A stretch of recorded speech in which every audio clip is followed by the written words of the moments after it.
Okay, welcome all of you. सब बच्चों को मेरी आवाज आ रही है? जरा ऑफलाइन में तो सबको आ ही रही है ना? ठीक है, ऑनलाइन के बच्चों सब जल्दी से बता दीजिए, am I audible to all? Yes, okay, just a minute, start करते हैं अपन।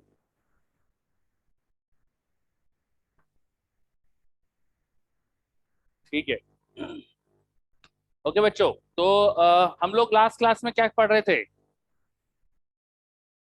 बताइए? सेमीकंडक्टर स्टार्ट कर चुके थे हम, है ना?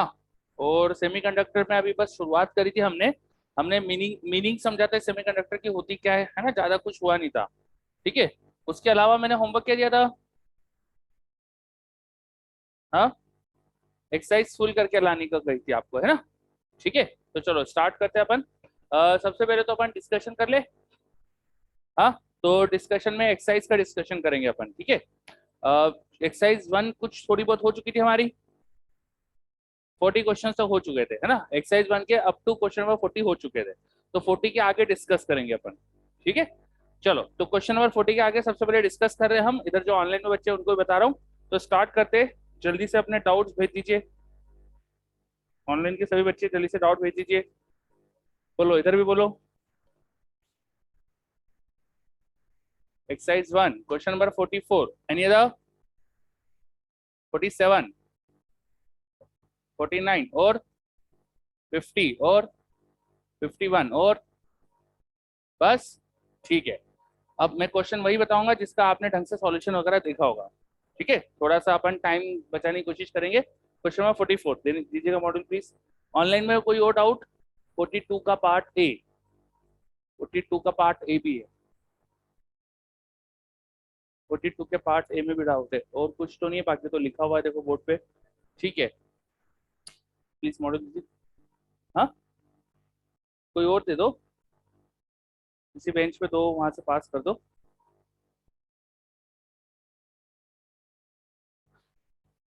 चलिए 42, पहले 42 का एक ऑनलाइन में आया है। तो एक्सरसाइज वन के क्वेश्चन नंबर 42। हाँ, तो 42 में क्या बोला है हमसे? इन एन इंटरफेरेंस अरेंजमेंट वाईडीसी जैसा है। आपसे पूछा क्या है? इंटेंसिटी मेजर करी है और आई नॉट बाई टू होगी थीटा 30 डिग्री पर। तो निकाल लो। डिस्टेंस डी दे रखा है, वेवलेंथ फ्रीक्वेंसी दे रखी है लाइट की, और लाइट इंटरफेरेंस में माइक्रोवेव यूज करिए, मतलब ईएम वेव यूज करिए। तो ईएम वेव की आपको स्पीड पता होती है ना? ईएम वेव की स्पीड सी होती है ना? सी 3 × 10⁻⁸ और फ्रीक्वेंसी दी है। तो स्पीड और फ्रीक्वेंसी से आप वेवलेंथ ढूंढ लेना। वेवलेंथ हो जाएगी स्पीड अपॉन फ्रीक्वेंसी। ठीक है। अब 30 डिग्री एंगल पर आपसे पहले पार्ट में, क्वेश्चन के पहले पार्ट में 30 डिग्री एंगल पे इंटेंसिटी पूछी है। तो रिजल्टेंट इंटेंसिटी का फॉर्मूला क्या होता है? I naught cos square five by two. और ये फाइव क्या होता था? 2 pi by lambda into path difference, जिसको डी साइन थीटा डाल देना। तो थीटा 30 डिग्री पुट करना है और लेमडा की वैल्यू यहाँ से सब निकाल के यहाँ सब्स्टिट्यूट कर देना और फिर सॉल्व कर लो इसको आगे। तो इसके सारे पार्ट हो जाएंगे मुझे लग रहा है। ठीक है, हर पार्ट में थीटा बस बदला उनने, तो थीटा चेंज होके जो है वो लिखते जाइएगा। ठीक, हो गया 42? शारिक, 42 क्लियर? 44, 44 में हमें तीन सोर्सेस, तीन स्लिट्स बना के दिखाई गई है। एक हमारे पास सोर्स है एस। स्क्रीन में यहाँ पर पहले तो हमको तीन स्लिट दिख रही है। एक स्लिट यहाँ दिख रही है, एक स्लिट यहाँ दिख रही है, एक स्लिट यहाँ दिख रही है। ठीक है, और यहाँ पर हमको कहीं देखना है। ये डिस्टेंस डी है, this distance is also D. ठीक है, एस से S1 S2 S3 तीन स्लिट्स का नाम इस तरह से दिया है। लाइट वेव एस से डायरेक्ट जा सकती है, एस से S1 होते हुए जा सकती है, एस से S2 होते हुए जा सकती है ना? और क्वेश्चन में पढ़िए जरा, उन्होंने पार्ट डिफरेंस दिया है ना? S1P और S2P का पार्ट डिफरेंस दिया है। S1P और S2P का पार्ट डिफरेंस दिया है। तो S1P और S2P का पार्ट डिफरेंस दिया है, S1P minus S2P, this is the point P। ये आपको क्या दे रखा है? Lambda by 6। और S1P और S3P भी दिया है, क्या है? 2 लेमडा बाय 3। तो सबसे छोटा पाथ लेंथ क्या होगा यहाँ से? S3P। S3P और S2P का पार्ट डिफरेंस दिया है ना। तो इन दोनों वेव का जो पार्ट डिफरेंस होगा उसका ठीक डबल ये टोटल लेंथ और इस टोटल लेंथ का डिफरेंस होगा ना। S2P ये जो डिस्टेंस होगी वो S2P का ठीक डबल ही ना, है ना। तो S2P ये जो टोटल लेंथ है उसमें से S3P माइनस करूंगा तो जस्ट डबल आना चाहिए ना इसका, 4 λ/3। 4 λ/3 मतलब लैम्डा प्लस λ/3, है ना। लैम्डा पार्ट डिफरेंस मतलब 2 पाई का phase difference, lambda path difference मतलब 2 पाई का फेज डिफरेंस। एक्स्ट्रा λ/3 का पार्ट डिफरेंस है मतलब इसकी वजह से 120 डिग्री का फेज डिफरेंस आएगा, है ना। लैम्डा फेज डिफरेंस से, लैम्डा पाथ डिफरेंस से 360 डिग्री एंगल का फेज डिफरेंस आता है, तो λ/3 से 120 का आएगा, 1/3 से 1/3। ठीक है। तो इन दोनों वेव के बीच में जो पार्ट डिफरेंस की वजह से फेज डिफरेंस क्रिएट हुआ 120 डिग्री का है। अब S1P और S3P के बारे में सोचते हैं। ठीक है, मुझे पता है S1P और S2P का path difference by this equation, इसका ठीक डबल करूंगा तो S1P माइनस S2P वो इसका डबल हो जाएगा। ठीक है, S1P और S2P इसका पार्ट डिफरेंस इसका ठीक डबल होना चाहिए। फर्स्ट वाले एक्सप्रेशन में S2P ये वाली लेंथ और इस लेंथ का डिफरेंस लिखा है।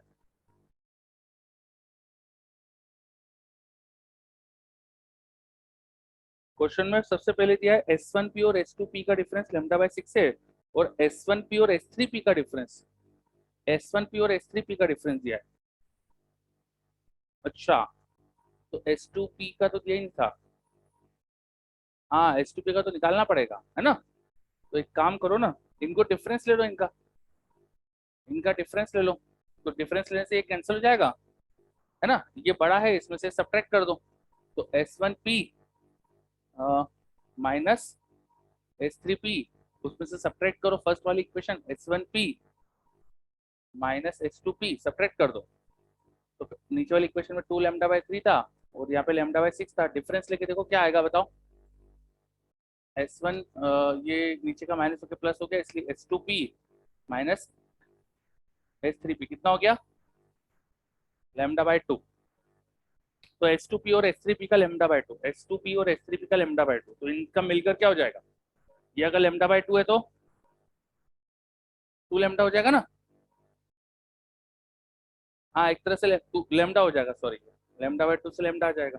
हाँ, तो ये पहले बताना था ना, इतनी देर से मेहनत कर लीजिए, वरना उसका गलत हो गया था पहले वो। तो अब पार्ट डिफरेंस सही हो गया वो, है ना।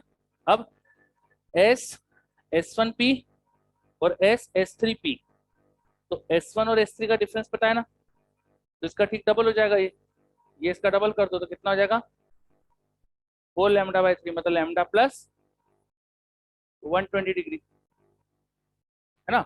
तो इसके कंपेयर में जो सेकंड वेव है S2P वाली वेव है 120 डिग्री के फेज डिफरेंस पे। तो वेव्स को अगर अरेंज करूं, पहली वेव का एम्पलीट्यूड A, दूसरी वेव का एम्पलीट्यूड A, उन दोनों के बीच का फेज डिफरेंस कितना है 120 डिग्री, तो यहाँ पर एंगल 120 डिग्री दिखा देना। और फर्स्ट से थर्ड वेव का जो पार्ट डिफरेंस निकाला था, ये क्या निकाला था अपन ने, हाँ फर्स्ट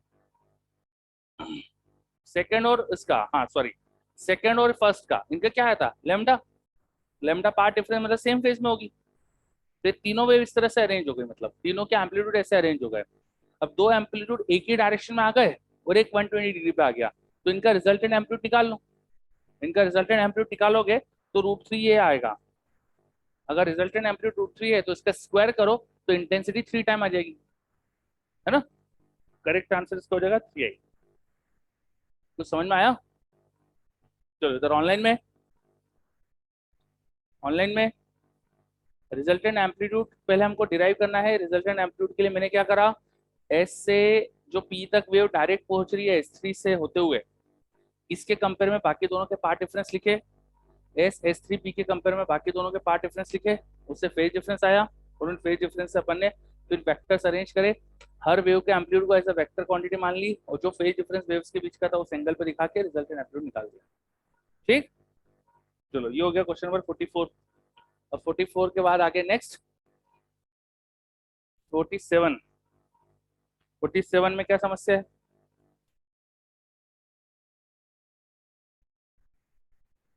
हाँ, तो P पर जो इंटेंसिटी है, the ratio of intensity at P to the intensity at O will be. तो जो जैसे जैसे हम दूर जाएंगे वैसे वैसे क्या बोल रहे हो आप, फ्रिंज विड्थ कम होती जाएगी है ना, तो फ्रिंजेस क्लोज आती जाएगी। तो हमें ये थोड़ी पता है कि P पर पहले क्या था, नहीं पहले कौन सा मैक्सिमा था ये नहीं पता ना। फर्स्ट मैक्सिमा सेकंड मैक्सिमा क्या है ये थोड़ी पता आपको, कौन सा लिखा है? Now the screen is continuously move away. अच्छा, हाँ तो फर्स्ट मैक्सिमा और फ्रिंज विड्थ कम होती जा रही है, तो पी पर हो सकता है फर्स्ट मैक्सिमा के बाद थर्ड सेकंड मिनिमा आ जाए, सेकंड मिनिमा के बाद फिर से सेकंड मैक्सिमा आ जाए, तो इंटेंसिटी कम होकर बढ़ भी तो सकती है। समझे? मतलब एक तरह से आप जब वो स्लिट को दूर ले जा रहे हो, वो पी पॉइंट को दूर ले जा रहे हो, तो फ्रिंजेस क्लोज आ रही है, तो आप ऐसा इमेजिन कर सकते हो कि फ्रिंजेस धीरे धीरे क्लोज हो रही है, तो पी पॉइंट ऊपर शिफ्ट हो रहा है, एक तरह से इमेजिन ऐसा कर सकते हो। तो पी ऊपर शिफ्ट होगा, पहले फर्स्ट मैक्सिमम पे था, फर्स्ट मैक्सिमम से शिफ्ट होते होते सेकंड मिनिमम पे आ गया, सेकंड मिनिमम से शिफ्ट होते होते फिर से सेकंड मैक्सिमम पे आ गया, तो इंटेंसिटी बढ़ कम दोनों हो सकती है। ठीक है, चलो ये हो गया क्वेश्चन 47। तीनों से इंटेंसिटी इक्वल मानी, हाँ क्वेश्चन में बोला ही था उसमें, प्रीवियस क्वेश्चन में ऐसा कहा ही था। क्वेश्चन नंबर 47 अभी हुआ, 49। 49, ये 49 क्वेश्चन न्यूटन रिंग का है ना, न्यूटन रिंग का है। आप अगर इसका सॉल्यूशन देखेंगे तो बहुत अच्छे से लिखा हुआ है। ठीक है, this is from Newton ring, तो इसमें मुझे कुछ बताने की जरूरत नहीं है, मुझे ऐसा लग रहा है। बताओ क्या कुछ, न्यूटन रिंग क्या होती है जल्दी से बताओ आयुष।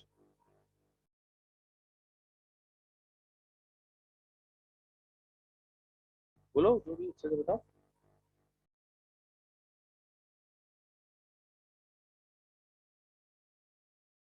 नेक्स्ट क्लास में न्यूटन रिंग पता होना चाहिए, नहीं तो 10 सेटअप लगवाऊंगा।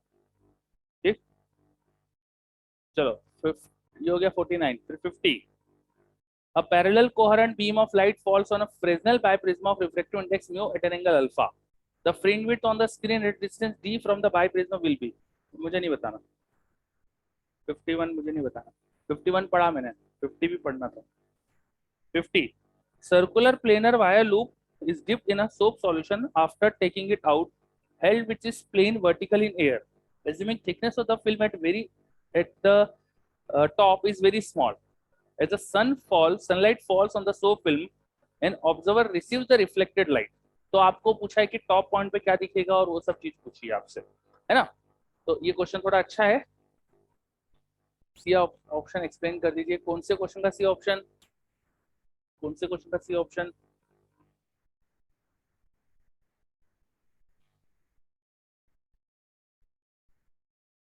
फिफ्टी वाला अभी मैं पढ़ रहा था, 50 वाले में सोप सॉल्यूशन की एक फिल्म बनाई गई है और उससे रिफ्लेक्टेड लाइट को देखा जा रहा है, और ऐसा बोला है कि टॉप पर थिकनेस बहुत नेग्लिजिबल है। 49 तो न्यूटन रिंग का यार, 49 का सॉल्यूशन देखो बहुत आसान है। सी में बोला fringe spacing increases as we go outward, तो ये मैंने बताया था वहां पे कि पार्ट डिफरेंस जो होगा बढ़ते जाएगा, तो फ्रिंज स्पेसिंग एक्चुअली डिक्रीज होती है, क्योंकि जल्द पार्ट डिफरेंस तेजी से इंक्रीज होता है, बाद में स्लोप बढ़ जाता है पार्ट डिफरेंस बढ़ने का, है ना। स्लोप बढ़ता है तो फ्रिंजेस क्लोज आ जाती है, वो जरा जरा सी डिस्टेंस में ज्यादा पार्ट डिफरेंस आने लगता है तो फ्रिंज विड्थ कम हो जाती है। ठीक है, क्लियर हुआ? अब एक बार सॉल्यूशन पढ़िएगा, उसमें अच्छे से लिखा है। अब 50 नंबर, 50 नंबर में थिन फिल्म है और थिन फिल्म में ऊपर थिकनेस बहुत कम दी गई है, तो यहाँ टी बहुत स्मॉल है।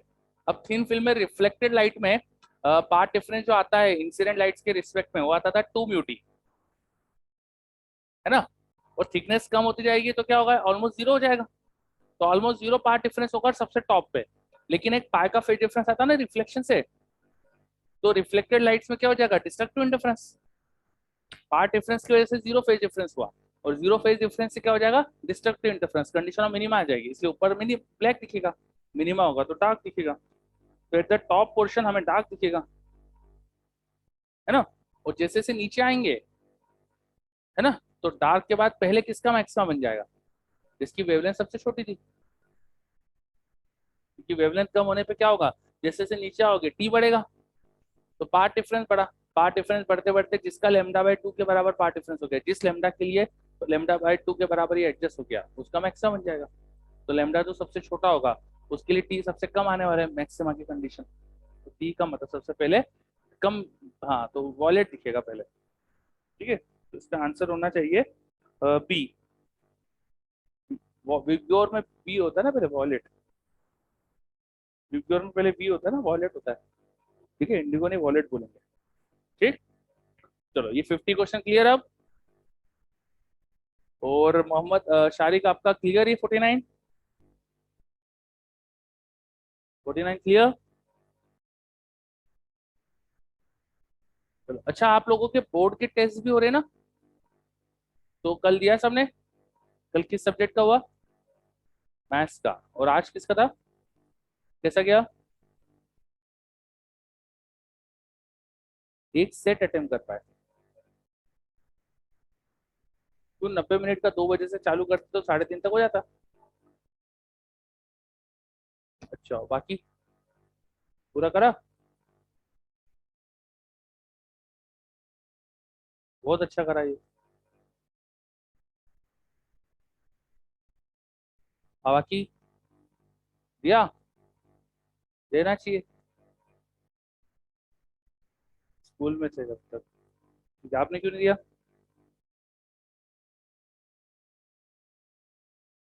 अच्छा, तो ये बोलना सीधे सीधे यार, भगोरी डांट सुन रहा है मेरे से। हाँ, तो दे देता पेपर, तो एमपी बोर्ड वाले भी ऐसे ही लेंगे।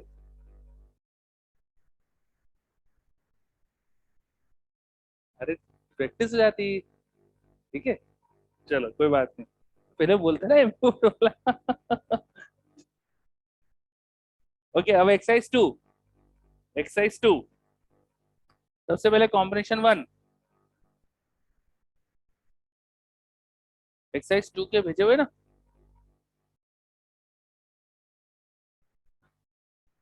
हाँ, मतलब वो प्रॉपरली नेम्ड नहीं था, पर फाइल आपको भेजी हुई है। ठीक है, क्वेश्चन नंबर 4। सेकंड, देखो सबसे पहले क्वेश्चन नंबर सेकंड। तो कोई मिरर है, उस पे इंसिडेंट लाइट इस तरह से दिखाई है, इंसिडेंट वेवफ्रंट ऐसा दिखाया है। मतलब कि ऐसा कुछ हो रहा है कि यहाँ पे कोई पॉइंट है, उससे लाइट रेज आ रही है। तो मिरर इसकी इमेज बनाता है ना, पॉइंट की इमेज पॉइंट बनाएगा। तो इस पॉइंट से आता हुआ रिफ्लेक्टेड वेवफ्रंट ऐसा कुछ दिखेगा ना? किस ऑप्शन में ऐसा दिख रहा है? यहाँ का इमेज बनेगी और उससे आता हुआ रिफ्लेक्टेड वेवफ्रंट ऐसा दिखना चाहिए, है ना। तो कौन सा ऑप्शन में दिख रहा है, आप देख लो ना तुम। हो गया क्वेश्चन। चलो हो गया। अब फोर्थ। यार मैंने क्लास में नहीं बताया कि, पूछ रहा हूँ, मतलब मेरे को याद नहीं बताया था कि नहीं? नहीं बताया था? ठीक है, क्वेश्चन नंबर 4 की बात कर रहे हो ना? क्वेश्चन नंबर 4 में बोला है plane wavefronts are incident on a spherical mirror as shown in the figure, है ना। तो प्लेन वेवफ्रंट आ रहा है, मिरर पे फॉल हो रहा है। एक मिरर है, उस पर प्लेन वेवफ्रंट आके फॉल हो रहा है। प्लेन वेवफ्रंट मतलब पैरेलल लाइट भी मारी। तो पैरेलल लाइट जब मिरर पर टकराती है तो क्या होता है, रिफ्लेक्ट होके फोकस से पास होती है ना। तो ये ऐसा लगेगा जैसे वेवफ्रंट रिफ्लेक्ट होके इस पॉइंट पे जाके मिला, फिर वहां से पॉइंट से वेवफ्रंट आगे स्फेरिकल वेवफ्रंट ऐसा फैल जाएगा। कौन सा ऑप्शन में ऐसा दिख रहा है? ए? ये, हाँ, है ना, ए वाला आंसर सही है इसका। चलो, और फिफ्थ हो गया क्या? फिफ्थ भी डाउट है? रिफ्रैक्टिव इंडेक्स ऑफ मीडियम, यार फिफ्थ तो होना चाहिए। फिफ्थ तो मैंने जब आपको क्लास में प्रूव करवाया था ना, लॉ ऑफ रिफ्रैक्शन बाय हैगन प्रिंसिपल, तो ये उससे हो जाएगा, है ना। वो लगाओ इसमें स्नेल्स लॉ जैसा कुछ फंडा बनेगा यहाँ पे, ज्योमेट्री लगेगी, sine i by sine r से निकल जाएगा ये।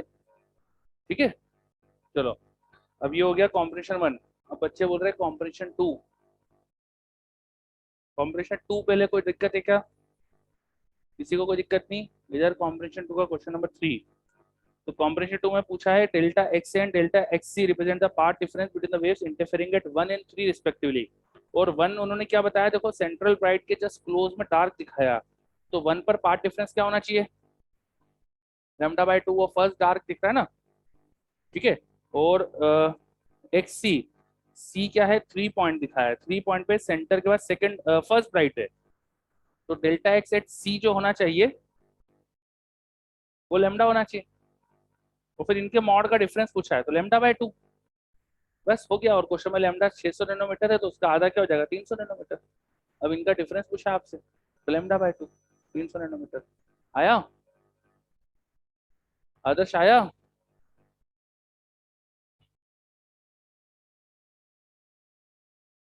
एक मिनट, ठीक है आदर्श, क्लियर, ओके वेरी गुड।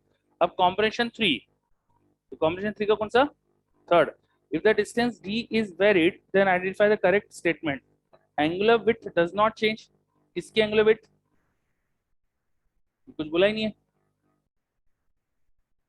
तो हम मान लेते हैं मैक्सिमास के एंगुलर विड्थ की बात कर रहे हो, तो मैक्सिमास की एंगुलर विड्थ क्या होती है, लैम्डा बाय टी। तो वो क्या होगा बताओ, टी को वेरी करेंगे तो एंगुलर विड्थ चेंज नहीं होगी क्या, होगी, तो ये गलत ऑप्शन है। टी में बोला है fringe width changes in inverse proportion, तो फ्रिंज विड्थ क्या होती है, lambda capital D by small D. हाँ सही बात है, ये बिल्कुल सही स्टेटमेंट हो गया बी। सी में बोला है position of all maxima change, गलत, सेंट्रल मैक्सिमा की चेंज नहीं होगी, ऑल मैक्सिमा की चेंज थोड़ी होगी, सेंट्रल की थोड़ी होगी, बाकी की चेंज हो जाएगी, सेंटर मैक्सिमा का छोड़ के बाकी सबकी चेंज हो जाएगी। डी में बोला है position of all minima change, yes, सारे फ्रिंज पैटर्न क्लोज आएगा ना तो मिनिमा की तो चेंज होगी, क्लियर। चलो कॉम्प्रेशन 3 का थर्ड हो गया। अब कॉम्प्रेशन 4, ये थिन फिल्म इंटरफेरेंस है, ये थिन फिल्म इंटरफेरेंस है। हाँ तो क्या हुआ, मैंने क्लास में नहीं बताया था आपको कि ऊपर नीचे क्या रिफ्रैक्टिव इंडेक्स है, उससे रिफ्लेक्शन, रिफ्लेक्टेड वेव का पार्ट डिफरेंस चेक करना पड़ेगा। हाँ तो आप बताओ इसमें डाउट क्या है। हाँ पूरा क्वेश्चन ही कॉम्प्रेंशन, पूरा कॉम्प्रेंशन तो थिन फिल्म इंटरफेरेंस की थ्योरी दे रहा है, थिन फिल्म इंटरफेरेंस की थ्योरी लिखी है पूरे कॉम्प्रेंशन में, ठीक है। उस कॉम्प्रेंशन में थिन फिल्म इंटरफेरेंस की थ्योरी लिखी हुई है। हाँ तो स्ट्रांगली रिफ्लेक्टेड का मतलब उस वेवलेंथ के लिए मैक्सिमम बनना चाहिए, स्ट्रॉन्ग रिफ्लेक्शन हो रहा है मतलब मैक्सिमा हो रहा है, नो रिफ्लेक्शन मतलब मिनिमा हो रहा है, ऐसा। हाँ बस ये समझ इसमें था। और बाकी आप लोगों को क्लास में जो थ्योरी पढ़ी थी वो याद हो तो कुछ भी दिक्कत नहीं आएगी, ठीक। इसमें किसी को डाउट है क्या, इधर कॉम्प्रेंशन 4 में कोई डाउट है क्या, ऑनलाइन में बता दीजिए जल्दी से, बताइए जल्दी से।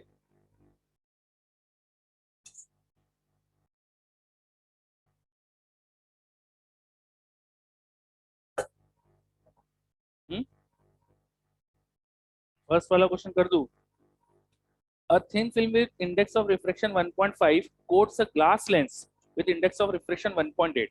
तो कोई ग्लास लेंस है उसके ऊपर एक थिन फिल्म बनाई गई है, थिन फिल्म का रिफ्रैक्टिव इंडेक्स 1.5 है, ग्लास का 1.8 है, नीचे ग्लास लेंस है, ठीक है। What is the minimum thickness of the film that will strongly reflect light with wavelength 600 nanometre. तो यहाँ से लाइट आ रही है 600 नैनोमीटर की, उसको आपको स्ट्रांगली रिफ्लेक्ट कराना है, तो वो लाइट रे अंदर जाएगी बाहर आएगी वापस, और ऊपर से भी रिफ्लेक्ट हो जाएगी, है ना। अब लाइट रे एयर से आ रही है, एयर से 1.5 जाते हुए रिफ्लेक्ट होगी, तो डेंसर से रिफ्लेक्ट हुई, पाई का फेज डिफरेंस आया, फिर 1.5 से 1.8 जाते हुए रिफ्लेक्ट हुई, फिर से पाई का फेज डिफरेंस आया, दोनों रिफ्लेक्टेड वेव में पाई का फेज डिफरेंस आ चुका है, तो उनके बीच का जो पार्ट डिफरेंस है वही फेज डिफरेंस क्रिएट करेगा। और इनका पार्ट डिफरेंस कितना होता है, 2 म्यू टी, अगर ये थिकनेस टी है तो 2 म्यू टी, और स्ट्रॉन्ग रिफ्लेक्शन कराना है इसका मतलब इसको क्या करना पड़ेगा, मैक्सिमम की कंडीशन बनानी पड़ेगी, तो मैक्सिमम के लिए एन लैम्डा लेना, तो मिनिमम थिकनेस के लिए एन क्या ले लेंगे, 1, हो गया कुछ, है ना। एन की वैल्यू जब ज्यादा लोगे यहाँ पर थिकनेस ज्यादा आने वाली है, मिनिमम थिकनेस पूछा है तो इनको 1 ले लेना, क्लियर। चलो ये हो गया क्वेश्चन नंबर 1। तो कॉम्प्रेंशन हो गए सारे, ट्रू फॉल्स हो गए, फिल इन द ब्लैंक्स। आगे कहीं कुछ समस्या, assertion is question number 1. Statement 1, in YDC central maxima means the maxima found with zero optical path difference. बिल्कुल सही बात है. It may be found anywhere on the screen. बिल्कुल सही है, कहीं भी बन सकता है जहाँ पाथ डिफरेंस जीरो है ना. बी में लिखा है in an interference pattern whatever energy disappears at minima appears at maximum. ये भी सही बात है ना. तो दोनों स्टेटमेंट सही तो है, लेकिन सेकंड सही का एक्सप्लेनेशन नहीं है ना. तो बी आना चाहिए इसका. और कोई समस्या?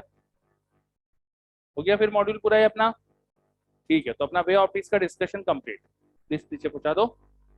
और अब अपन आ जाते हैं सेमीकंडक्टर पे. तो सेमीकंडक्टर में लास्ट क्लास में हमने ये समझा था कि मटेरियल्स में जब हम कोई एटम्स को कलेक्ट करके क्रिस्टल बनाते हैं, तो क्रिस्टल्स में आप जो अकेले अकेले एटम के ऑर्बिटल का एनर्जी लेवल देखते थे वो नहीं होता है. क्रिस्टल्स में सब एटम मिल जाते हैं, तो एटम्स का मिलने की वजह से ऑर्बिटल भी चेंज हो जाते हैं, एनर्जी लेवल चेंज हो जाते हैं. अब यहाँ पे इलेक्ट्रॉन्स की जो एनर्जी होती है ना, वो एक रेंज में लाई करती है, जिस रेंज को अपन बोलते हैं एनर्जी बैंड. हमने पढ़ा था सिलिकॉन क्रिस्टल के लिए क्या हो रहा था. हमने पढ़ा था कि सिलिकॉन क्रिस्टल के आखिरी शेल में 4 इलेक्ट्रॉन होते थे एक सिंगल एटम में. ठीक है, एक सिंगल एटम में आखिरी शेल में 4 इलेक्ट्रॉन थे. और जब अपन ने बहुत सारे सिलिकॉन एटम को मिलाया तो 2 एनर्जी के बैंड क्रिएट हो गए जो उनके आखिरी शेल के एनर्जी लेवल से. इन बैंड्स को नाम दिया था वैलेंस बैंड और कंडक्शन बैंड. और हमने ये भी समझा था कि वैलेंस बैंड में जितनी एनर्जी स्टेट अवेलेबल थी सबकी सब इलेक्ट्रॉन से भरी हुई थी, और कंडक्शन बैंड पूरा खाली था, है ना. ये सीखा था ना अपन ने. ठीक है, तो फाइनली अपन को सिलिकॉन के लिए समझ में आया था पिछली क्लास में कि सिलिकॉन का हम जब एनर्जी लेवल देखेंगे इलेक्ट्रॉन्स की एनर्जी को ऑब्जर्व करेंगे, सिलिकॉन के लिए जब हम एनर्जीज ऑफ इलेक्ट्रॉन को ऑब्जर्व करेंगे तो वो एक एनर्जी बैंड कंडक्शन बैंड में हो सकती है या वैलेंस बैंड में हो सकती है. लेकिन हम सबसे पहले लोअर एनर्जी लेवल में इलेक्ट्रॉन को फिल करना चाहेंगे, है ना, अबव प्रिंसिपल से. तो वैलेंस बैंड में जितनी एनर्जी स्टेट थी वो पूरी फील्ड थी इलेक्ट्रॉन से. जितने एनर्जी लेवल थे उतने इलेक्ट्रॉन थे, तो वैलेंस बैंड कंप्लीटली फिल्ड होता है. और ये क्या होता है, एम्प्टी होता है सिलिकॉन में. और सिलिकॉन में दोनों एनर्जी बैंड्स के बीच में कुछ एनर्जी गैप है, जिसको क्या बोलते हैं, फॉरबिडन एनर्जी गैप या बैंड गैप. इसको हम डेल्टा ईजी से रिप्रेजेंट करते हैं. ये बैंड गैप बहुत इंपॉर्टेंट रोल प्ले करती है प्रॉपर्टीज में. अलग अलग टाइप के मटेरियल्स में बैंड गैप अलग अलग आती है, इसलिए उनकी प्रॉपर्टीज अलग अलग होती है ना. चलो, सिलिकॉन के लिए बैंड गैप कितनी आती है, करीब 1.1 इलेक्ट्रॉन वोल्ट.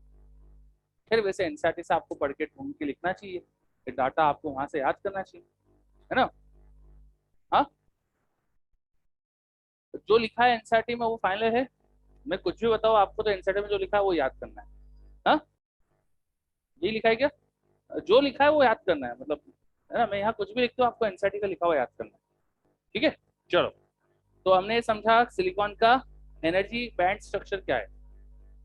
ठीक, वैलेंस बैंड कंडक्शन बैंड क्या है, ये सब समझा था. ये सब क्लियर सबको? ठीक है. अब अपन बात करते हैं, हेडिंग लिख सकते हैं आप, कंडक्शन इन सिलिकॉन क्रिस्टल. कंडक्शन इन सिलिकॉन क्रिस्टल. कंडक्शन इन सिलिकॉन क्रिस्टल. कंडक्शन इन सिलिकॉन क्रिस्टल. देखो, हमने ये समझ लिया था कि सिलिकॉन क्रिस्टल में इलेक्ट्रॉन्स का डिस्ट्रीब्यूशन कैसे है ना. तो अगर मैं क्रिस्टल लूं सिलिकॉन का, एक क्रिस्टल जो होगा सिलिकॉन का, उसमें बहुत सारे सिलिकॉन एटम्स अरेंज्ड होंगे. तो एक सिलिकॉन एटम्स को मैं शो कर रहा हूं. हर सिलिकॉन एटम के पास आखिरी शेल में 4 इलेक्ट्रॉन होते हैं, है ना. हर सिलिकॉन एटम के आखिरी शेल के 4 इलेक्ट्रॉन थे, तो इन सबके 4 इलेक्ट्रॉन को शो कर देते हैं अपन. ठीक है, ये जो चारों इलेक्ट्रॉन थे ये सब किस एनर्जी बैंड में लाई कर रहे थे, बताइए, किस एनर्जी बैंड में लाई कर रहे थे, वैलेंस बैंड में. ये सारे इलेक्ट्रॉन किस एनर्जी बैंड में लाई कर रहे हैं. This is true for low temperatures. बहुत कम टेम्परेचर पे देखेंगे तो सारे ही इलेक्ट्रॉन इस लोअर एनर्जी के बैंड में लाई करेंगे, है ना. लो टेम्परेचर पे ऐसा होता है. तो आप हेडिंग में क्या लिखा था, कंडक्शन इन सिलिकॉन, है ना। तो पहला पॉइंट लिखिए इसमें, eight low temperatures, at low temperatures,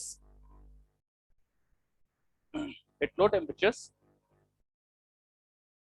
it is observed that, at low temperatures it is observed that all the valence shell electrons, all the valence shell electrons are lying in valence band, valence band, and there is no more vacancy in valence band, and there is no more vacancy in valence band. जितने भी silicon atoms थे, हर एक silicon atom के पास आखिरी shell में 4 electron, और valence band में total हमने अगर n सिलिकॉन एटम लिए थे तो इसमें कितनी एनर्जी स्टेट्स अवेलेबल थी? 4n एनर्जी स्टेट थी। तो इसमें कितने इलेक्ट्रॉन भरे हुए हैं? 4n इलेक्ट्रॉन ही भरे हुए हैं, है ना। वैलेंस बैंड में कितने इलेक्ट्रॉन को रखने की स्पेस है? 4n, और कितने इलेक्ट्रॉन रखे हुए? 4n। मतलब हर सिलिकॉन एटम की बात करूं मैं तो हर सिलिकॉन एटम 4 इलेक्ट्रॉन को वैलेंस बैंड में रख सकता है, और 4 ही रखे हुए, कोई खाली जगह नहीं, कोई वैकेंसी नहीं है, ये लिखा है हमने वहां, है ना। There is no vacancy in valence band, valence band पूरी तरह से भरा हुआ है। हर सिलिकॉन एटम के पास 4 इलेक्ट्रॉन हो सकते हैं वैलेंस बैंड में, और 4 ही है, कहीं कोई खाली जगह नहीं। समझ पा रहे हो ये? ठीक है, चलो। तो लो टेम्परेचर पे ऐसा होता है। अब अपन बात कर रहे थे कंडक्शन कराने की, कंडक्शन मतलब हीट, सॉरी करंट कंडक्शन की बात कर रहे हैं अपन। तो करंट कंडक्शन कैसे होता है? जब हम पोटेंशियल डिफरेंस लगाते हैं तो करंट फ्लो होता है ना। तो चलो पोटेंशियल डिफरेंस लगा के देखते हैं। पोटेंशियल डिफरेंस लगाने के लिए आपने कुछ मेटल के इलेक्ट्रोड्स लगाए और बैटरी लगा दी, स्विच ऑन कर दिया, ठीक है। तो मेटल के इलेक्ट्रोड्स लगा के, बैटरी लगा के पोटेंशियल डिफरेंस लगाया। अब पोटेंशियल डिफरेंस लगाओगे तो अंदर इलेक्ट्रिक फील्ड क्रिएट होगी, हाई पोटेंशियल से लो पोटेंशियल। वो इलेक्ट्रिक फील्ड इन सब इलेक्ट्रॉन को बोलेगी जाओ चलो, इलेक्ट्रॉन से फोर्स लगेगा, सब इलेक्ट्रॉन फोर्स फील करेंगे, सब इलेक्ट्रॉन इलेक्ट्रिक फील्ड के अपोजिट जाना चाहेंगे।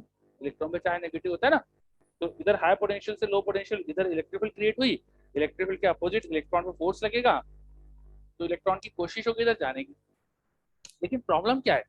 हर सिलिकॉन एटम के पास जो इलेक्ट्रॉन है किस एनर्जी लेवल का है? वो किस एनर्जी बैंड का है? वैलेंस बैंड का है ना। इसके पास वैलेंस बैंड में इलेक्ट्रॉन है, सिलिकॉन के पास। ये इलेक्ट्रॉन जाना चाहता है उधर इलेक्ट्रिक फील्ड के अपोजिट, लेकिन इस उधर जाएगा तो कहाँ जाएगा? सिलिकॉन के पास, है ना।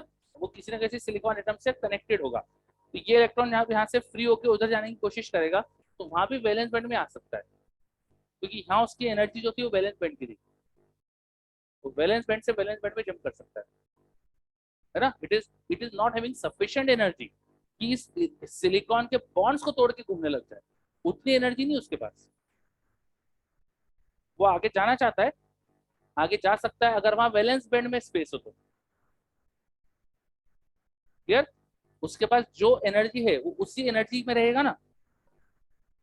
वो सिलिकॉन एटम से उस सिलिकॉन एटम जा सकता है सेम एनर्जी की बैंड में, पर वहां सारी जगह भरी हुई है ऑलरेडी, हर सिलिकॉन एटम के पास जगह भरी हुई है। तो you can imagine like this कि है ना, एक है ना रोड है, उस रोड पर 4 लेन रोड है सपोज, और 4 लेन रोड पे सब तरफ कार कार है। तो तुमने सारे ड्राइवर को बोल दिया चलो, अब सभी जगह कार है, कोई भी ड्राइवर चल पाएगा? सिंपल सी बात है, कोई भी चल नहीं पाएगा। समझे बात, है ना। देर इज अ रोड जिसपे हर हर जगह पे कार रख रखी आपने, और हर ड्राइवर को बोला कि गाड़ी चलाओ, तो जगह ही नहीं किसी के पास चलने की, बेचारे बैठे रह जाएंगे, बोले मुझे जगह दिखेगी तो भी तो गाड़ी आगे बढ़ाऊंगा। तो समझ में आ रही बात?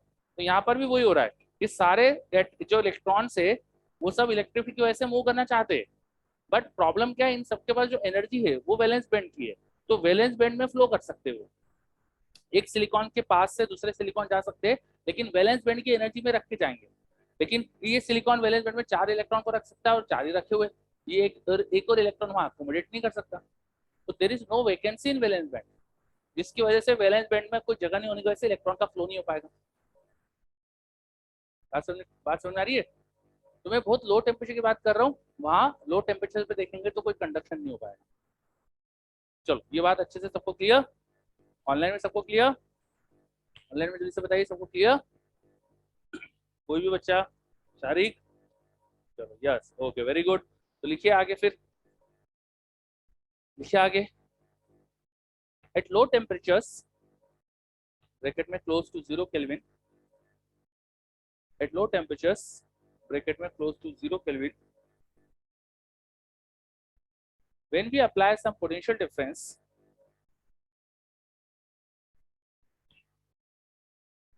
when we apply some potential difference in silicon crystal, in silicon crystal,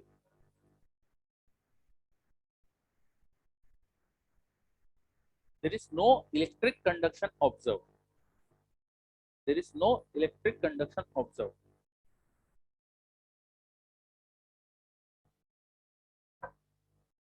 as all all states of valence band, all states of valence band are filled with electrons,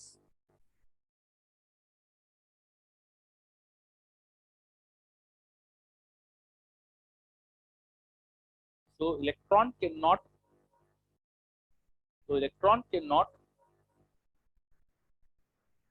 flow from one silicon atom to next silicon atom in valence band. Electrons cannot flow from one silicon atom to next silicon atom in valence band.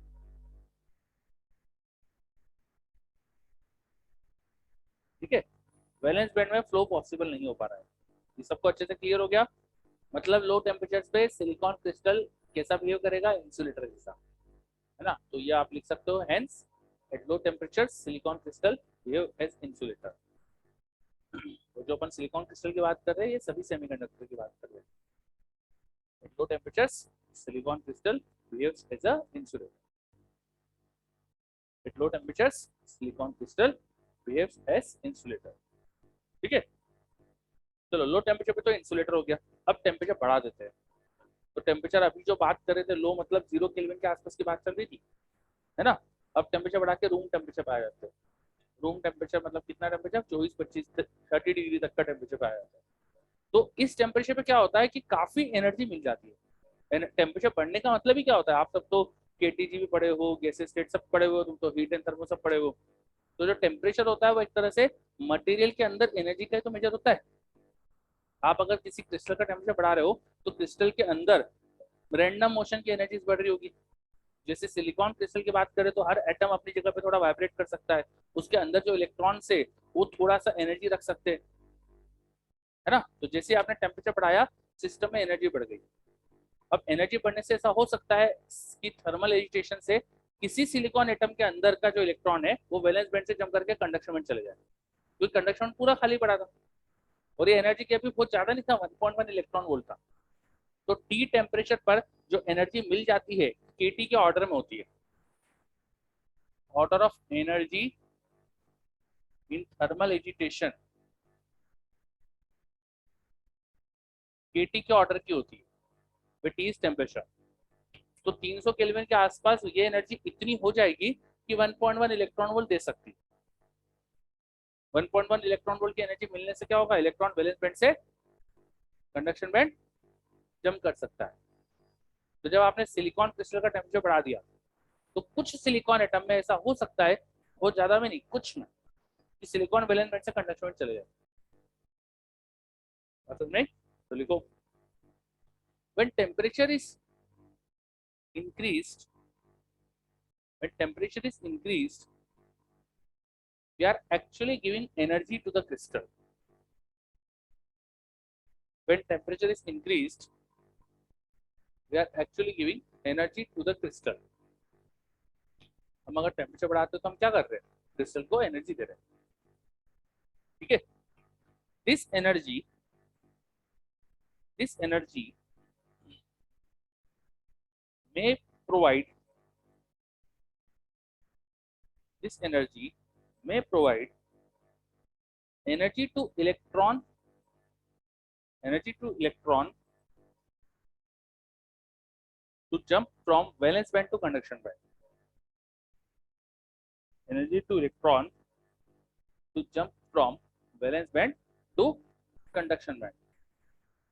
जैसे आपने atomic structure पढ़ा है, atomic structure में हमने पढ़ा था कि hydrogen gas को हीटअप करो तो इलेक्ट्रॉन उसका उसके फर्स्ट से सेकंड ऑर्बिट में चले जाता है। वहां तो कितना गया पता, फर्स्ट सेकंड का 10.2। यहाँ आपको बहुत ज्यादा हीट नहीं करना है, रूम टेम्परेचर पर ही 1.1 इलेक्ट्रॉन वोल्ट एनर्जी मिल जाएगी आपको।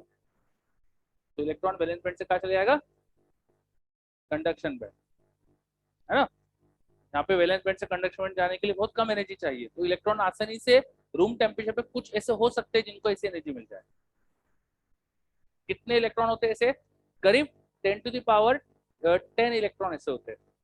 कितने होते हैं, 10 पर सेंटीमीटर क्यूब। वो छोटा नंबर है कि बड़ा नंबर है, छोटा है। 1 सेंटीमीटर क्यूब में सिलिकॉन के एटम का नंबर 10^22 है। 1 सेंटीमीटर क्यूब अगर देखोगे तो सिलिकॉन में कितने एटम होते हैं, 10^22 एटम्स है। और मैं कितने एटम्स में से इलेक्ट्रॉन को बोल रहा हूँ कि वैलेंस बैंड से कंडक्शन में जाएंगे, 10^10। तो 10^12 एटम में से कोई एक एटम ऐसा है कि जिसका इलेक्ट्रॉन वैलेंस बैंड से कंडक्शन में गया, तो कम नंबर है ना। 10^12 एटम में से एक एटम का इलेक्ट्रॉन वैलेंस बैंड से कंडक्शन में जा रहा है। 10^12 एटम में से कोई एक एटम का इलेक्ट्रॉन वैलेंस बैंड से कंडक्शन में जा रहा है, पॉसिबल है तो, है ना। तो हमने अभी क्या लिखा था, आखिरी चीज क्या लिखी थी, हाँ, टेम्परेचर इंक्रीज करते हैं तो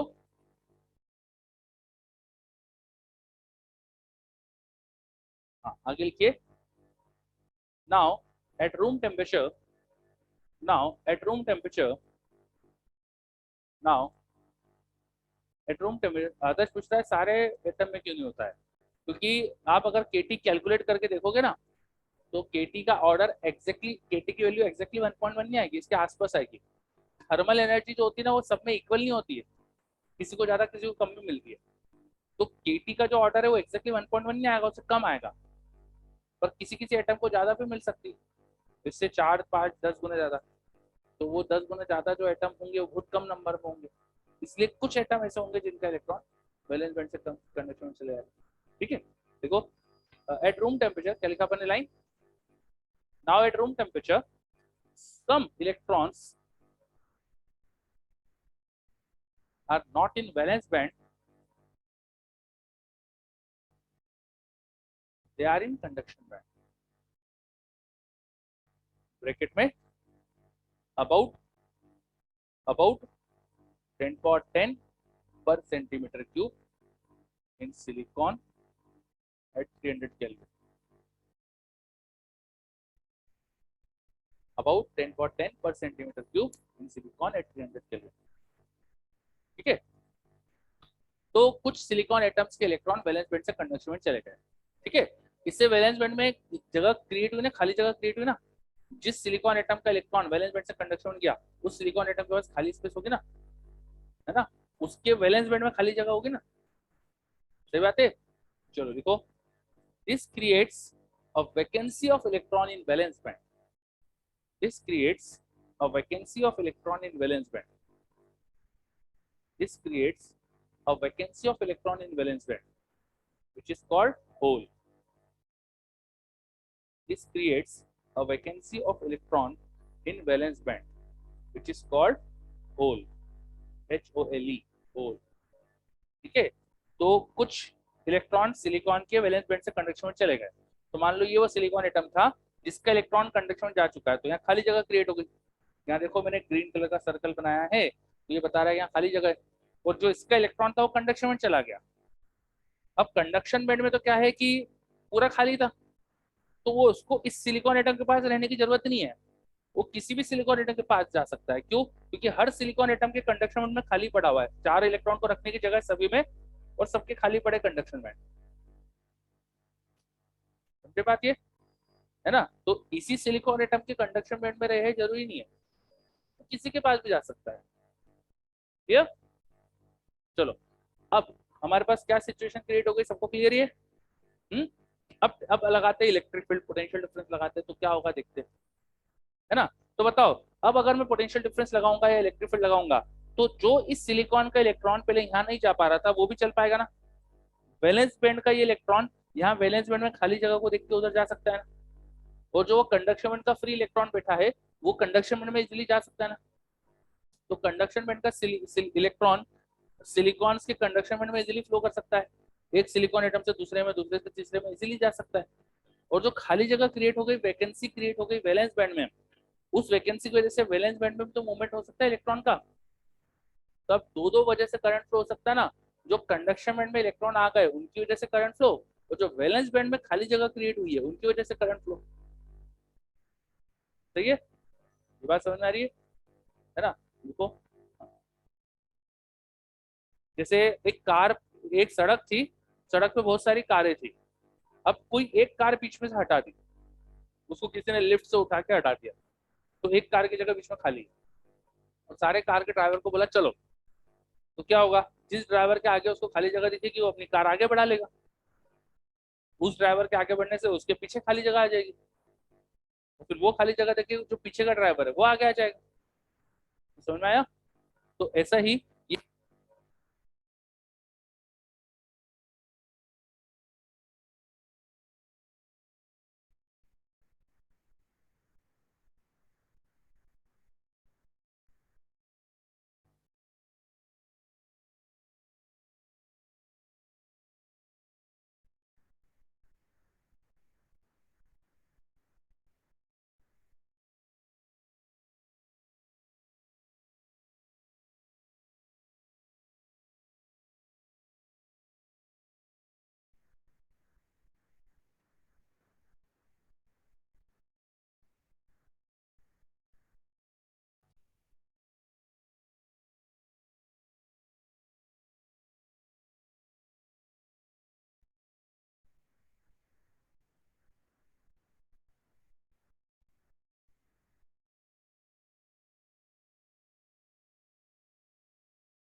चलो अब मेरी वॉइस आ रही है। No audible. Yes, okay, very good. चलो, तो हम ये बात कर रहे थे कि सिलिकॉन का जो क्रिस्टल था उसमें वैलेंस बैंड में पहले कोई खाली जगह नहीं थी, तो इसलिए कंडक्शन नहीं हो सकता था। लेकिन अब वैलेंस बैंड में जो वैकेंसी क्रिएट हुई, तो वैलेंस बैंड में भी इलेक्ट्रॉन का कंडक्शन पॉसिबल है। और जो इलेक्ट्रॉन कंडक्शन बैंड में था वो तो कंडक्शन में फ्लो हो ही सकता है। तो अब दो दो चीजों की वजह से कंडक्शन आ गया। ठीक है, तो उसको लिख लेते हैं अपन। ठीक है, लिखिए। Now when external potential difference is applied, now when external potential difference is applied, the free electron in conduction band, the free electron in conduction band can easily flow, can easily flow। अब conduction band तो खाली पड़ा था ना, बहुत कम electron आए थे वहां, तो ऑलमोस्ट खाली पड़ा है, तो इजीली वो बिल्कुल खाली सड़क है और बहुत ऐसा इमेजिन करो कि खाली सड़क है और चार पांच कार चल रही बस, तो हर कार का ड्राइवर तेजी से चलाएगा कार। तो कंडक्शन बैंड में वैसा सीन है ना, कि सड़क पूरी खाली पड़ी है और कुछ कारें हैं। तो कंडक्शन बैंड में ऐसा हो रहा है। ठीक है। अच्छा, वैलेंस बैंड में भी कुछ कारें हट गई थी, तो वैलेंस बैंड में भी खाली जगह क्रिएट हुई है। तो वैलेंस बैंड में भी अब कुछ ड्राइवर चल सकते ना। ठीक है। तो अपन ने अभी क्या लिखा, कंडक्शन बैंड में electron can easily flow. The vacancy in valence band, लिखो आगे। The vacancy in valence band which is also called hole, the vacancy in valence band which is also called hole and can make conduction in valence band possible, can make conduction in valence band possible। ठीक है। अच्छा, अब ये बताओ कि इस silicon atom के पास vacancy है, इसके आसपास के किसी सिलिकॉन एटम का इलेक्ट्रॉन जब यहाँ आएगा, ये सिलिकॉन एटम का इलेक्ट्रॉन जब यहाँ आएगा, तो ये वैकेंसी वहां चली जाएगी ना, एक तरह से वहां खाली जगह हो जाएगी ना। तो आप ऐसा भी बोल सकते हैं ना कि वैकेंसी का फ्लो चल रहा है। सही बात है। ये इलेक्ट्रॉन का यहाँ आना, तो यहाँ पे वैकेंसी क्रिएट हो जाएगी। तो आप ऐसा बोल सकते हो ना कि वैकेंसी वहां चली गई। ठीक है। तो वैलेंस बैंड में हम ये बोल सकते हैं कि वैकेंसीज का फ्लो हो रहा है। सही बात है, क्योंकि जहां वैकेंसी थी वहीं तो फ्लो पॉसिबल है। तो उल्टा दिखेगा अपन को, वैकेंसी का फ्लो दिखेगा, और वो वैकेंसी का फ्लो किधर होगा? इलेक्ट्रॉन के अपोजिट, मतलब इलेक्ट्रिक की डायरेक्शन में, है ना। तो लिखो आगे, the flow of holes appears like positive charge. The flow of holes appears like positive charge. तो जो होल्स बन रहे हैं अंदर, वैकेंसी क्रिएट हो रही है, वो पॉजिटिव चार्ज के जैसे इलेक्ट्रिक फील्ड की डायरेक्शन में फ्लो करती है ना। और जो इलेक्ट्रॉन्स आए थे कंडक्शन बैंड में, उनका फ्लो तो इलेक्ट्रिक फील्ड के अपोजिट होता है। इलेक्ट्रॉन के फ्लो से भी करंट आएगा, अच्छा इलेक्ट्रॉन के फ्लो से करंट इलेक्ट्रॉन के उल्टा आएगा, और होल की वजह से उसी की डायरेक्शन में आएगा। तो दोनों की वजह से करंट तो एक ही डायरेक्शन में आएगा। वो टोटल करंट जो यहाँ पे क्रिएट हो जाएगा, वो जाएगा current due to flow of holes plus current due to flow of electrons. ठीक है। टोटल करंट जो अपन लिखेंगे, वो दो चीजों की वजह से लिख रहे हैं, होल की वजह से और इलेक्ट्रॉन की वजह से, है ना। तो हम इसी तरह से कंडक्टिविटी भी जो टोटल लिखेंगे, उसको लिखेंगे होल्स की वजह से कंडक्टिविटी प्लस इलेक्ट्रॉन की वजह से कंडक्टिविटी, है ना। अब याद करो कंडक्टिविटी क्या बताई थी मैंने पिछली क्लास में, एन ई म्यू कुछ बताया था क्या, है ना। Number of hole per unit volume, charge on hole into mobility of hole plus number of electron per unit volume into charge of electron into mobility of electron. इस तरह से लिख सकते हैं अपन एक्सप्रेशन टोटल कंडक्टिविटी का। ये first term हो गया कंडक्टिविटी ड्यू टू होल, ये सेकंड टर्म हो गया कंडक्टिविटी ड्यू टू इलेक्ट्रॉन्स। ये NH क्या था? होल का कॉन्सेंट्रेशन पर यूनिट वॉल्यूम। एक यूनिट वॉल्यूम में कितने होल्स है पर सेंटीमीटर क्यूब या पर मीटर क्यूब, कितने होल्स है, ऐसे में लिखेंगे तो पर मीटर क्यूब। और ये NH NE का मतलब क्या है? नंबर ऑफ फ्री इलेक्ट्रॉन्स पर यूनिट वॉल्यूम। ये इलेक्ट्रॉन कहाँ लाई कर रहे थे? कंडक्शन बैंड के। ये कंडक्शन बैंड में थे ना, कंडक्शन बैंड के इलेक्ट्रॉन्स का नंबर है, और ये वैलेंस बैंड में वैकेंसीज का नंबर पर यूनिट वॉल्यूम। ठीक है। और वैकेंसीज का चार्ज भी इलेक्ट्रॉन के चार्ज जैसे दिखेगा, क्योंकि वैकेंसी क्या थी? Absence of electron, positive electron के चार्ज जैसा मान सकते हो। मोबिलिटी ऑफ होल है म्यू एच और mobility of electron mu v. ठीक है। और मोबिलिटी अलग अलग होती है, क्यों? क्योंकि होल्स कंडक्शन बैंड में, सॉरी वैलेंस बैंड में मूव कर रहे हैं, तो वैलेंस बैंड में उनकी एनर्जी डिफरेंट है ना। वैलेंस बैंड की एनर्जी से अलग होती है, कंडक्शन बैंड की एनर्जी से अलग होती है। तो इस वजह से अपन सोच सकते हैं कि मोबिलिटी अलग होती है। इसका ज्यादा सही रीजन जो है वो एक्चुअली इनका इफेक्टिव मास अलग होता है।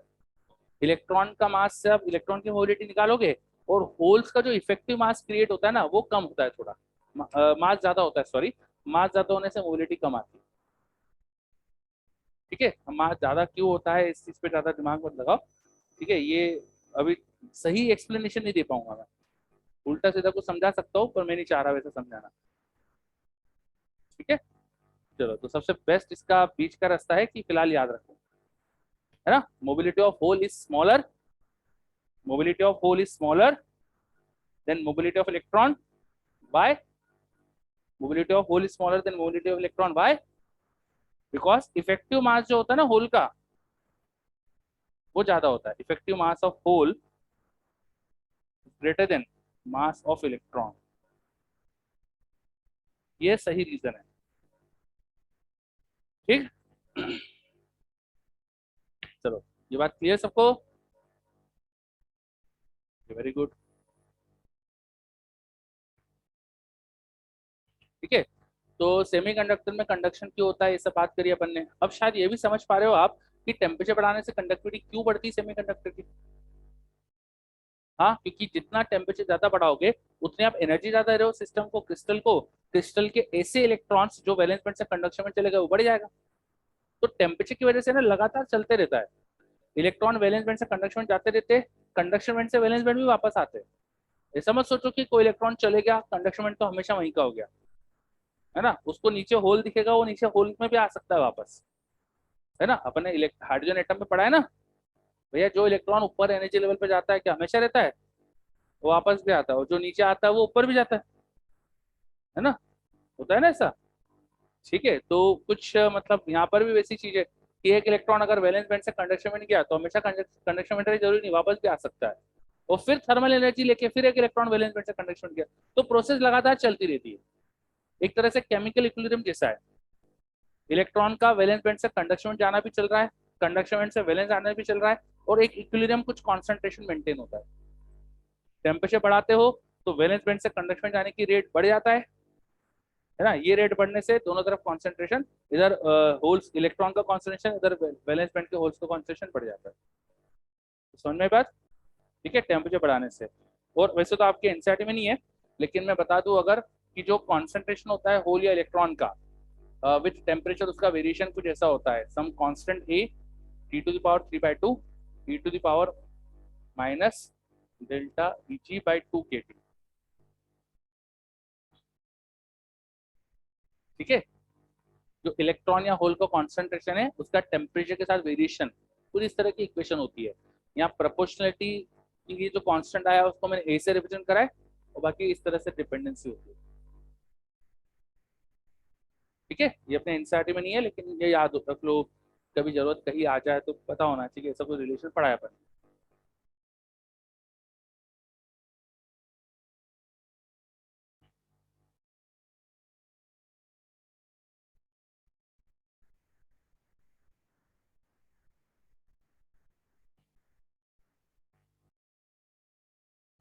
चलो, तो आप लिख सकते हो अब कि अगला पॉइंट, कि टेम्परेचर बढ़ाने से कंडक्टिविटी क्यों बढ़ती है। क्लियर हो गया आपको क्यों बढ़ती है, लिखो खुद से। टेम्परेचर बढ़ाने से कंडक्टिविटी क्यों बढ़ती है सेमीकंडक्टर की, लिखिए आप इसे खुद से।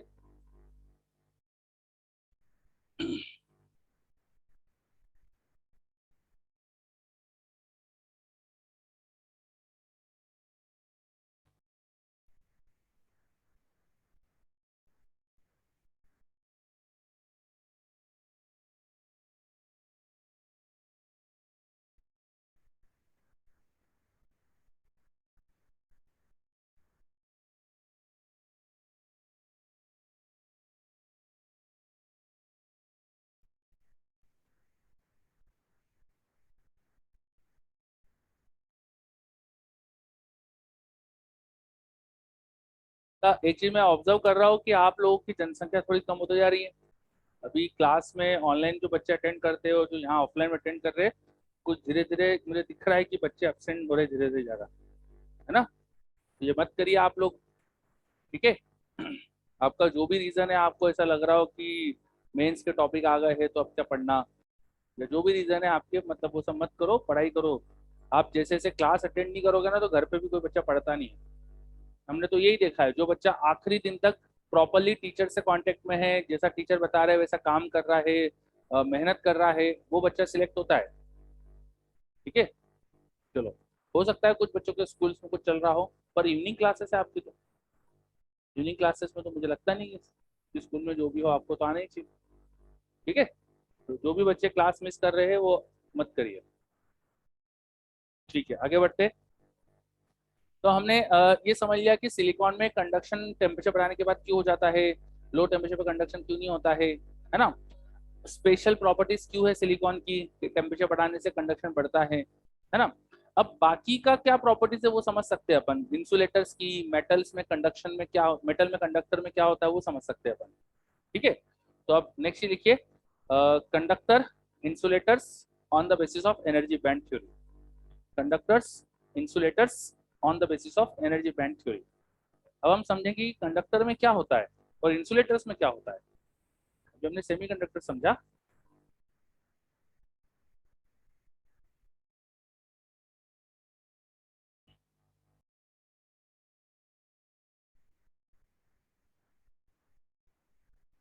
चलो, हमारे इंसुलेटर्स की अगर बात करें, तो इंसुलेटर्स भी कुछ कुछ सेमीकंडक्टर जैसे ही थे।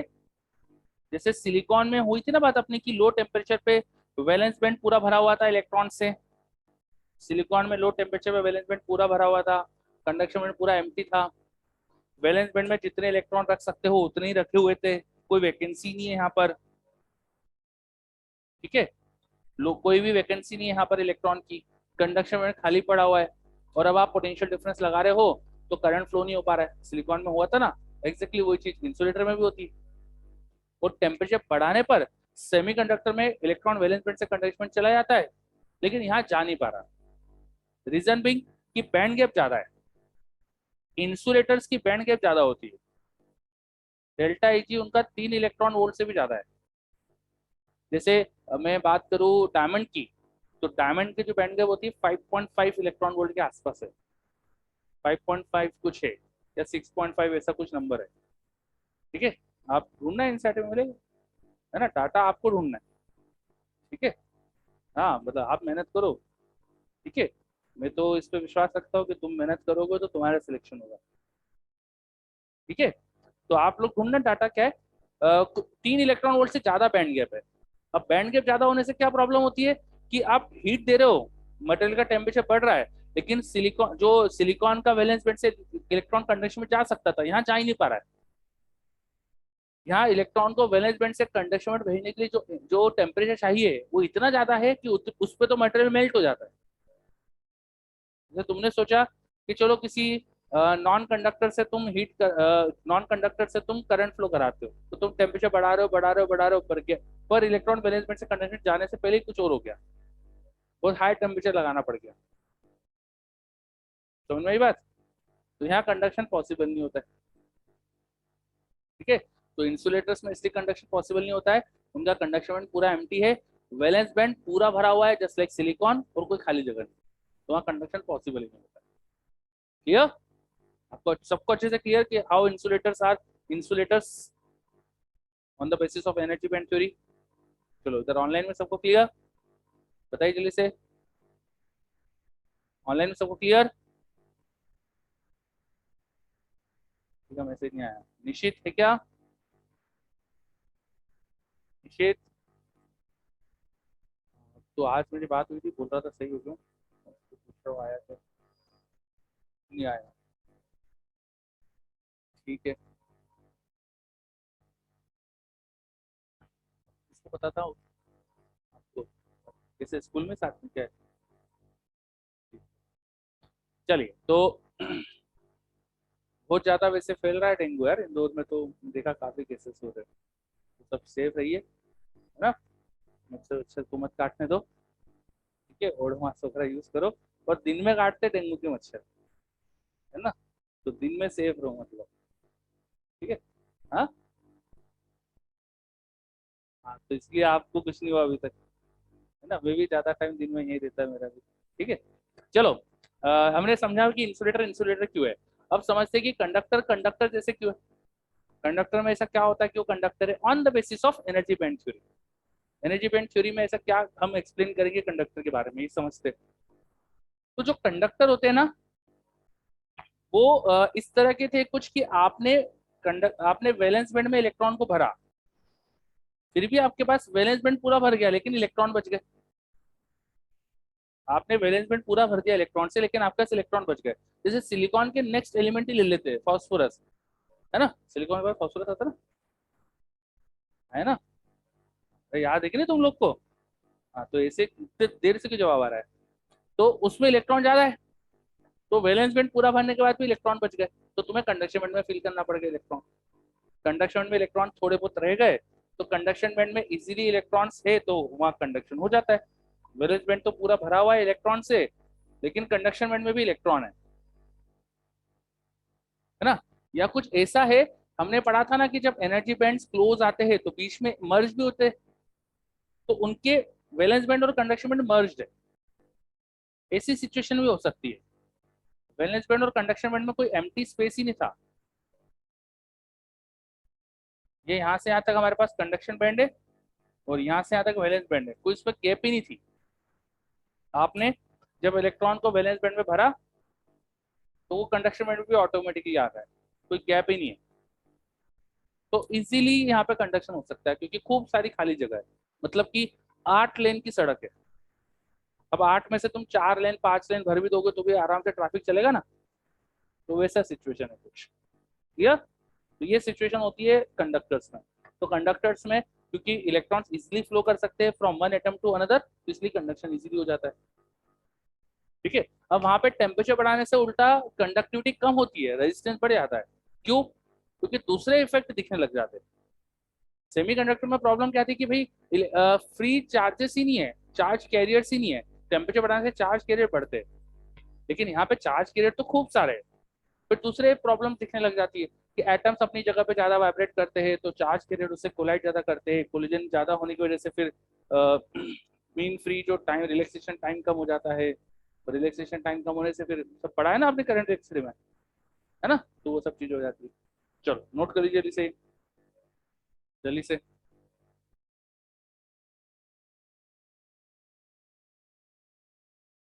तो हमने ये समझा कि how insulators are insulator, conductor conductor जैसे क्यों है, सेमीकंडक्टर की प्रॉपर्टी स्पेशल क्यों है, on the basis of energy band theory.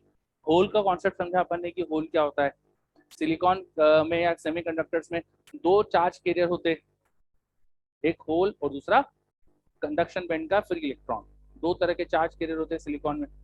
ठीक है, ये सारी चीजें सबको अच्छे से क्लियर? ठीक है, वेरी गुड। अब अपन नेक्स्ट स्टार्ट करते हैं। लिखिए इंट्रिंसिक सेमीकंडक्टर। हेडिंग लिखिए इंट्रिंसिक सेमीकंडक्टर। Intrinsic semiconductor. क्या स्पेलिंग इंट्रिंसिक की आयुष? हम्म। हाँ, इंट्रिंसिक सेमीकंडक्टर।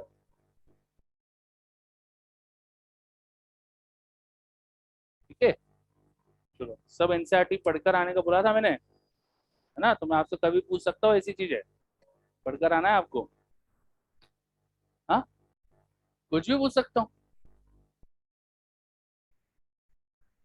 हाँ, अच्छा आपने बोला था। हाँ, ठीक है। तो इंट्रिंसिक सेमीकंडक्टर क्या होते हैं? हम जो अभी सेमीकंडक्टर की बात कर रहे थे ना, वो सब इंट्रिंसिक की बात कर रहे थे। प्योर सेमीकंडक्टर जिसमें कोई इम्प्योरिटी नहीं है, उनको बोलते हैं इंट्रिंसिक सेमीकंडक्टर। इंट्रिंसिक का मतलब प्योर। तो लिख लीजिए, प्योर सेमीकंडक्टर और इंट्रिंसिक सेमीकंडक्टर। प्योर। तो इनमें अगर कोई इलेक्ट्रॉन वैलेंस बैंड से कंडक्शन बैंड गया है, तो वैलेंस बैंड में उतने ही होल क्रिएट होंगे जितने कंडक्शन बैंड में फ्री इलेक्ट्रॉन आएंगे। इंट्रिंसिक सेमीकंडक्टर की सबसे बड़ी खासियत है, उनमें नंबर ऑफ फ्री इलेक्ट्रॉन जो कंडक्शन बैंड में है और नंबर ऑफ होल्स जो वैलेंस बैंड में, वो इक्वल होगा। और इन दोनों को बोलते हैं अपन NI, concentration of charge carrier in intrinsic semiconductor. NI का मतलब क्या है? Concentration of charge carriers in intrinsic semiconductor. ये आई किसके लिए लगाया? इंट्रिंसिक के लिए। कुछ लोग शॉर्ट में बोलते हैं इंट्रिंसिक कैरियर कॉन्सेंट्रेशन। क्या बोलते हैं? Intrinsic carrier concentration, intrinsic carrier concentration. ठीक है, इंट्रिंसिक कैरियर कॉन्सेंट्रेशन एनआई। तो इसकी एक्सप्रेशन मैंने आपको दिया ही था, है ना? सिलिकॉन के लिए अगर इसकी वैल्यू बताऊं, at 300 kelvin for silicon, delta E g band gap रखना पड़ती है ना, तो अलग अलग मटेरियल के लिए अलग अलग आती है। तो सिलिकॉन के लिए इसकी वैल्यू होती है 1.5 into 10 per centimetre cube. 1.5 into 10 per centimetre cube.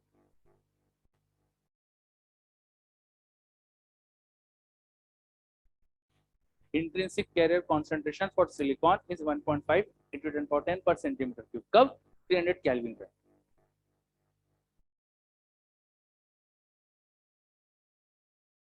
ठीक है। अच्छा, एनआई का स्क्वायर एनई इंटू एनएच होगा ना, है ना? होगा ना?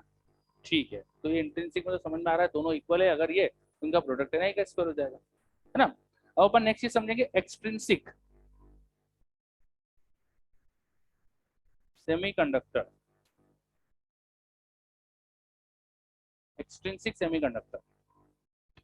हम जो सिलिकॉन, जो प्योर सेमीकंडक्टर है, उनको जब ऑब्जर्व करते हैं तो उनमें कैरियर कॉन्सेंट्रेशन बहुत कम है, 10.10 का ही है।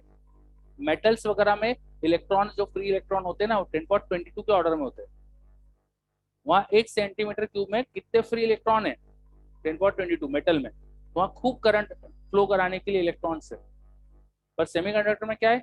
बहुत कम है ना? 10.12 टाइम कम है। तो बहुत ही कम करंट आता है यहाँ पे। हम चाहते हैं करंट थोड़ा ज्यादा है, इसके लिए हमें ना जानबूझ के कुछ इम्प्यूरिटी डाल देते हैं। कंट्रोल अमाउंट में कुछ इम्प्योरिटी ऐड कर देते हैं, और जो सेमीकंडक्टर क्रिएट होता है ऐसे, उसे बोलते हैं एक्सट्रिंसिक सेमीकंडक्टर। एक्सट्रिंसिक का मतलब जो इम्प्योर है ना, इम्प्योर। ठीक है, कैसे कैसे इम्प्योर करते हैं उसको? By doping. क्या करते हैं अपन? डोपिंग करते हैं। आपने डोपिंग वर्ड सुना होगा, खिलाड़ी डोपिंग करे, एथलीट्स वगैरह डोपिंग करे तो वो बैन हो जाते हैं स्पोर्ट्स से, है ना।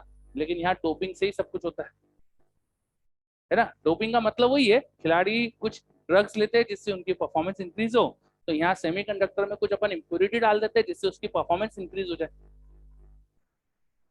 ठीक है, तो ऐसे सेमीकंडक्टर मटेरियल जिसमें आपने कुछ एडेड करा है, कुछ एक्स्ट्रा चीज डाली है जिससे उसकी परफॉर्मेंस बढ़ जाए, उन्हें क्या बोलते हैं?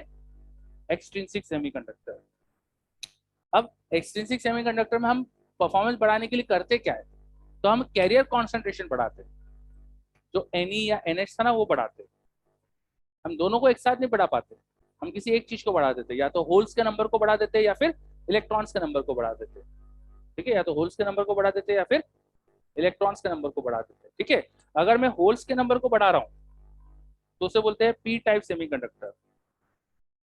होल्स एक तरह से पॉजिटिव टाइप का चार्ज करे रहे ना, तो पी टाइप सेमीकंडक्टर जिसमें होल्स का कॉन्सेंट्रेशन ज्यादा हो गया है इलेक्ट्रॉन्स के कंपेयर में। और अगर मैं इलेक्ट्रॉन का कॉन्सेंट्रेशन बढ़ा रहा हूँ तो उसे बोलते हैं एन टाइप। तो एक्सट्रिंसिक सेमीकंडक्टर दो टाइप के हो जाएंगे, पी और एन। एन में क्या होगा? इलेक्ट्रॉन की कॉन्सेंट्रेशन बहुत ज्यादा हो जाता है होल्स के कंपेयर में। बात समझ में आई ये सब? अब चाहे जो भी कराओ आपने, चाहे आपने होल बढ़ाए हो चाहे इलेक्ट्रॉन बढ़ाए हो, जो उनके प्रोडक्ट है ना एन और एनएच के, वो हमेशा एन आई स्क्वायर के बराबर आते हैं। जो इंट्रिंसिक सेमीकंडक्टर था उसमें कुछ डाल के उसे इम्प्योर कर दिया। अब इम्प्योर करके एन बढ़ा लो या एनएच बढ़ा लो, लेकिन जो प्रोडक्ट होता है इनका वो कांस्टेंट ही आता है। तो ये जो इक्वेशन है ये एक्सट्रिंसिक में भी वैलिड है, इनमें भी वैलिड है। इस इक्वेशन को बोलते हैं मास एक्शन लॉ। क्या बोलते हैं? Mass action law.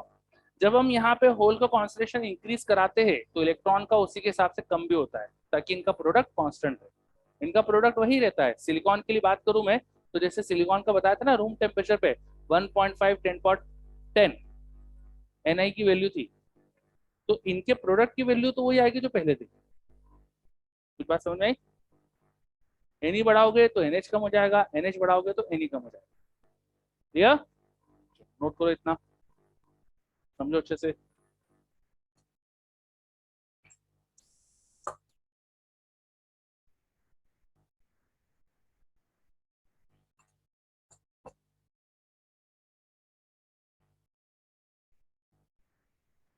चलो, अब एक्सट्रिंसिक सेमीकंडक्टर में एक एक करके पी और एन को समझते अपन अच्छे से। पी का मतलब क्या था? पी सेमीकंडक्टर का मतलब है जिसमें होल्स का कॉन्सेंट्रेशन बढ़ा दिया अपन ने। वो कैसे बढ़ा सकते हैं? तो होल मतलब की वैकेंसी थी वैलेंस बैंड, वैलेंस बैंड में आपको इलेक्ट्रॉन कम करना है ना। तो सिलिकॉन में ऐसी कोई चीज ऐड कर दो जिसमें पहले से सिलिकॉन के कंपेयर में कम इलेक्ट्रॉन हो। अब सिलिकॉन के जस्ट नेबर एटम को देखोगे, एल्यूमिनियम को देखो, कुछ एलिमेंट ही मिक्स करोगे ना सिलिकॉन में, और क्या मिक्स करोगे? तो सिलिकॉन के जस्ट पड़ोस वाला एलिमेंट देखो, एल्यूमिनियम को देखो, उसका इलेक्ट्रॉनिक कॉन्फ़िगरेशन में आखिरी शेल में तीन ही इलेक्ट्रॉन होते हैं ना, 13 है तो, है ना। तो उसके आखिरी शेल में तीन ही इलेक्ट्रॉन है हर एटम में, और सिलिकॉन के पास क्या थे? चार। तो एल्यूमिनियम डाल दो तो इलेक्ट्रॉन कम हो जाएंगे, पर कितना डाले? बहुत कम, ताकि सिलिकॉन का स्ट्रक्चर सिलिकॉन का ही रहे। इतने भी एल्यूमिनियम नहीं डाल देना है कि सिलिकॉन रहा ही नहीं, वो एल्यूमिनियम हो गया पूरा, है ना।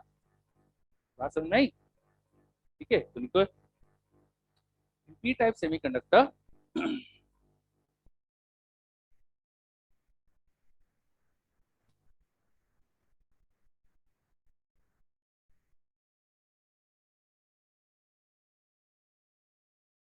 in p type semiconductor we add we add an impurity in silicon crystal,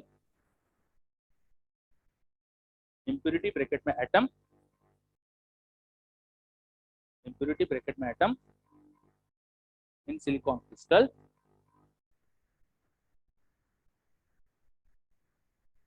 which doesn't affect which doesn't affect crystal structure which doesn't affect crystal structure,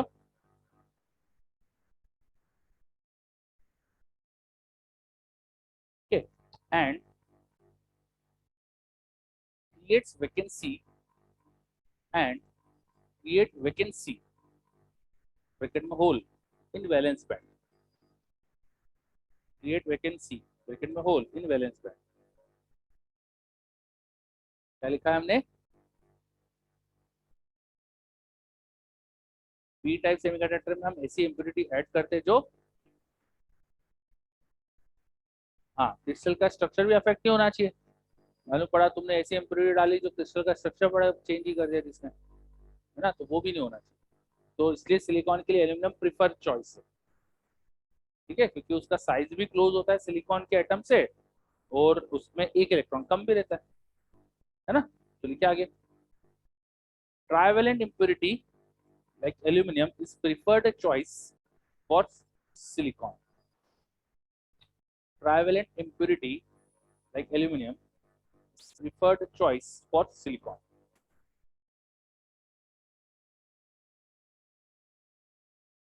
ठीक है, चलिए आगे। अब हमने ये जो एल्यूमिनियम एटम ऐड करे इससे होगा क्या, एल्यूमिनियम एटम ऐड करे इससे होगा क्या, है ना। तो इसको दो तरह से समझ सकते हैं कि क्या होगा। चलो, एक होता है covalent bond model, covalent bonds का मॉडल बना के उससे समझ सकते हैं कि क्या होगा। तो पहले तो वो देखते हैं हम। सिलिकॉन का जो क्रिस्टल था उसमें बहुत सारे सिलिकॉन एटम्स अरेंज थे, और किस तरह का हाइब्रिडाइजेशन होता है सिलिकॉन में,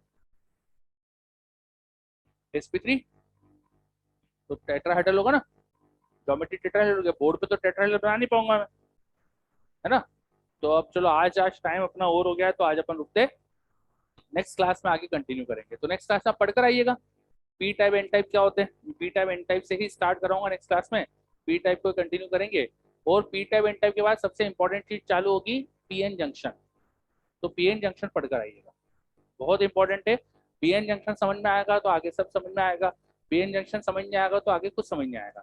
तो पीएन जंक्शन को मिस भी नहीं करना है किसी, है ना, कोई भी बच्चा अगली क्लास छोड़ेगा नहीं, और जिसने छोड़ा उसको आगे कुछ नहीं आएगा, ये गारंटी है ना। ठीक है, चलो मिलते हैं नेक्स्ट क्लास में, बाय सबको, thank you all of you.